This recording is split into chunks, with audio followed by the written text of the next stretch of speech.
اور حدیث پاک رسول کریم صلی اللہ علیہ وسلم فرماتے ہیں اللہ طیب و یحب الطیب، اللہ تعالیٰ پاک ہے اور پاک چیز کو ہی پسند کرتا ہے، پاک چیز کو وہ زیادہ پسند فرماتا ہے۔ تو پاک جس طرح سے، اب آپ کو میں مسائل بتاؤں، نماز میں آنے سے پہلے آپ کئی چیزوں پر توجہ دیتے ہیں، بدن پاک ہے یا نہیں، سب سے پہلے آپ یہ دیکھتے ہیں کہ کہیں پیشاب پخانہ یا نجاست حقیقی نہ ہوئی ہو، یعنی غسل واجب نہ ہوا ہو، ایسی ساری چیزیں آپ بدن کا دیکھ لیتے ہیں۔ دوسرے نمبر پر آپ جو کپڑے پہنے وہ بھی دیکھتے ہیں کہ کہیں ان کپڑوں پر کوئی نجاست تو نہیں لگی ہے، کپڑے بھی پاک ہیں، بدن بھی پاک ہے۔ پھر جہاں نماز پڑھنے کے لیے کھڑے ہیں وہ جگہ دیکھتے ہیں یہ پاک ہے کہ نہیں ہے، کتنی پاکی کا اہتمام ہے۔ ایک نماز، ایک سجدہ ادا کرنے سے پہلے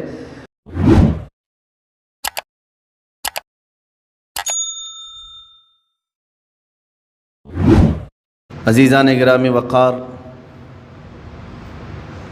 بحیثیت مسلمان ہمارے لیے اسلام میں عبادات جتنی اہمیت کی حامل ہیں، نماز، روزے، حج و زکوٰۃ، تو صرف ان ایکٹیویٹیز اور ان اعمال کی ہی اہمیت نہیں، بلکہ ہمیں روزمرہ زندگی جو ہم گزارتے ہیں، ہم کیا کھا رہے ہیں اور کیا پی رہے ہیں، کیا کما رہے ہیں، اس کا بھی اسلام میں بڑا گہرا تعلق ہے۔ یعنی کچھ بھی کھا لو، کچھ بھی پی لو اور آ کر کے مسجد میں نماز پڑھ لو، یہ اسلام نہیں ہے۔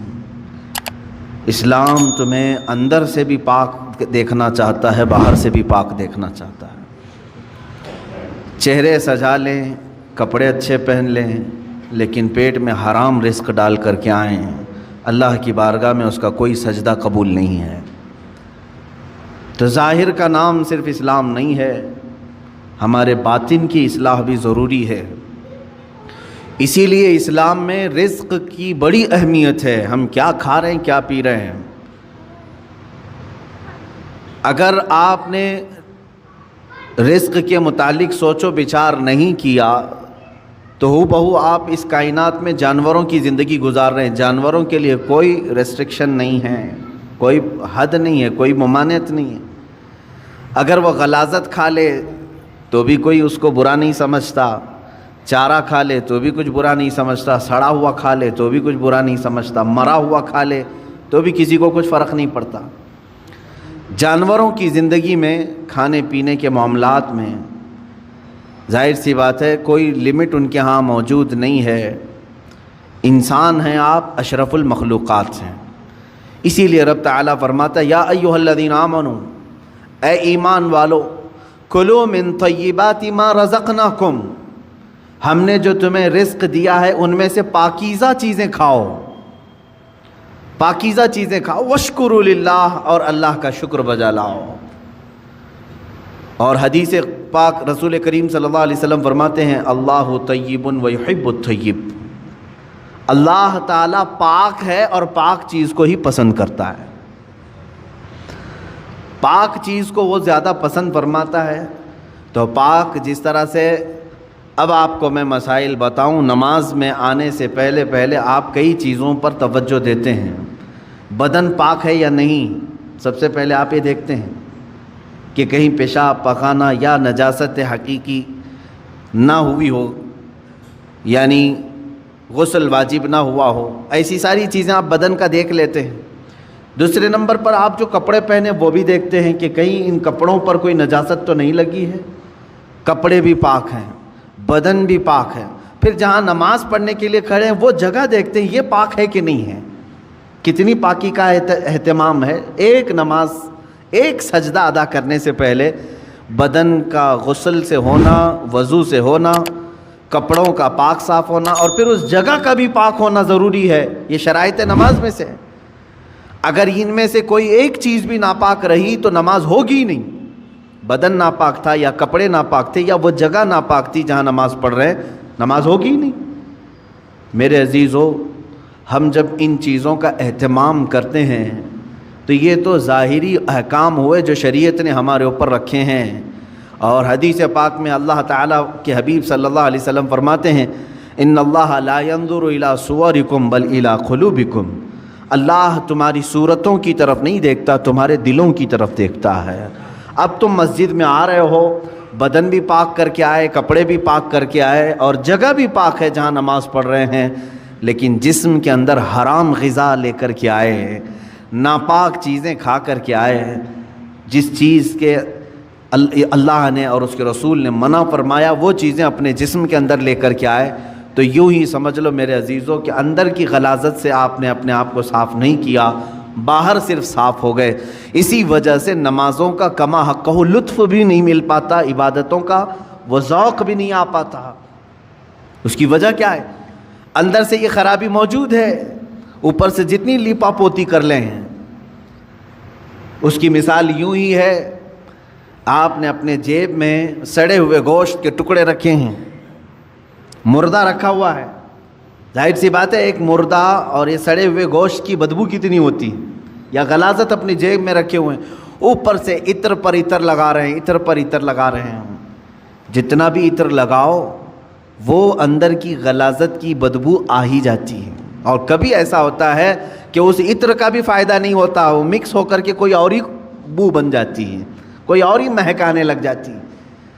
عزیزان گرامی، ہم اپنے اندر کی غلاظتوں کو رکھ کر کے اگر نماز، روزے، زکوٰۃ یہ ساری چیزیں کرتے رہیں تو ایسی ہی ہے کہ یہ عبادتوں کا کما حق و فائدہ نہیں اٹھا پاتے، نمازوں میں لطف کیوں نہیں مل پاتا، سجدوں میں یہ تڑپ کیوں نہیں آ پاتی، دلوں کی پاکیزگی اور حلال رزق کی جو اہمیت اسلام میں ہے اس کی طرف توجہ نہ دینے کی وجہ سے یہ ساری چیزوں کی خرابی آتی ہے۔ کسی نے کہا تھا آپ تو کہتے ہیں قرآن میں ہے، اللہ نے فرمایا ان الصلاۃ تنہی عن الفحشاء والمنکر، بے شک نماز ہر بے حیائی اور برائی سے روکتی ہے۔ ادھر نماز پڑھ رہا ہے ادھر چپل چوری کر رہا ہے، ادھر نماز پڑھا ادھر فوراً باہر نکلتے ہی اجنبی عورتوں پر نظر ڈال رہا ہے، تو کہاں اس کی نماز نے تو بے حیائی سے اسے روکا ہی نہیں۔ قرآن کہہ رہا ہے نماز بے حیائی سے بچاتی ہے، برائی سے بچاتی ہے۔